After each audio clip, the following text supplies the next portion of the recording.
Ministria e Financave njoftoi se pas një mbikëqyrjeje të jashtëzakonshme të iniciuar nga ankesa e një qytetari, ja ka hequr licencën një prej shoqërive më të mëdha financiare në treg. Emri nuk u përmend në njoftimin zyrtar, por disa media publikuan se bëhet fjalë për Kredi-Yes, kompani për kredi të shpejta me rrjet të gjerë filialesh në gjithë Maqedoninë. Tregu i kredive të shpejta në Maqedoni është rikthyer sërish në qendër të interesit publik. Këtë herë jo për shkak të reklamave, për të marrë lehtësisht para të gatshme, po për shkak të heqjes së licencës për punë. Kjo nuk është vetëm një lajm biznesi për një kompani, është paralajmërim për të gjithë sektorin ku nevoja e qytetarëve shpesh përballen me kosto të larta, kontrata të ndërlikuara, praktika agresive dhe kushte jo të mjaftueshme dhe jo të qarta. Kredia e shpejtë kur është ligjore, transparente dhe përdoret me kujdes, mund të jetë ndihmë afatshkurtër. Por kur sistemi bëhet i paqartë, qytetari nuk merr hua vetëm para, ai merr hua edhe rrezikun. Qytetarët e Tetovës nuk donin të flisnin për këtë temë, edhe ata u prononcuan, këtë mënyrë financimi e shihnin si jo të mirë. Çka më thonë nuk e di, për kredi të shpejtë është.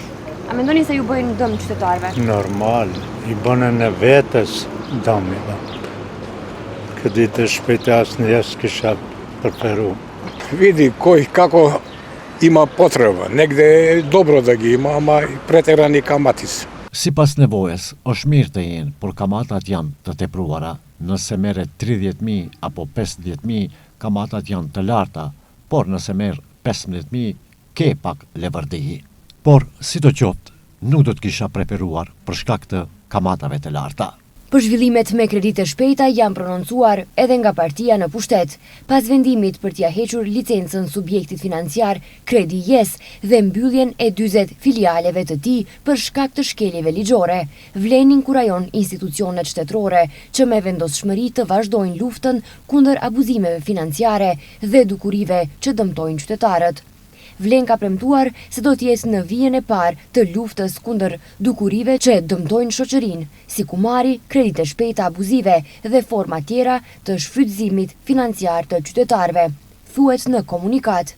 Kredi-Yes ka filluar punën në Maqedoni në vitin 2019, ndërsa vitin e kaluar kishte rreth 4 milion euro të ardhura dhe rreth 1.15 milion euro fitim.